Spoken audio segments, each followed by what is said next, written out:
चंद्रपूर जिल्ह्यात मानव वन्यजीव संघर्षाने उग्र रूप धारण केले असून सिंदेवाही तालुक्यातील गुंजेवाही येथे एका वाघाच्या हल्ल्यात 50 वर्षीय महिलेचा दुर्दैवी मृत्यू झाला आहे।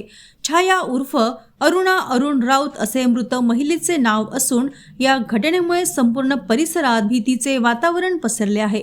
मिळालेल्या माहितीनुसार छाया राऊत या शनिवारी दुपारी शेतातील तूर व कापूस पिकाच्या कामासाठी गेल्या होत्या। संध्याकाळ होऊनही त्या घरी न परतल्याने कुटुंबियांनी त्यांची शोधाशोध सुरू केली। सायंकाळी 6 वाजेच्या सुमारास शेताजवळील झाडाझुडपांमध्ये त्यांचा मृतदेह छिन्न विछिन्न अवस्थेत रक्ताच्या थारोळ्यात आढळून आला। अंदाज वर्तवण्यात येत आहे की दुपारी 4 वाजेच्या सुमारास दबा धरून बसलेल्या वाघाने त्यांच्यावर अचानक झडप घातली, ज्यामध्ये त्यांचा जागीच मृत्यू झाला। या भीषण घटनेमुळे जिल्ह्यातल्या वर्षातील वन्यजीव हल्ल्यातील बळींची संख्या 41 वर पोहोचली आहे, तर सिंदेवाही तालुक्यातील हा 7वा बळी ठरला आहे।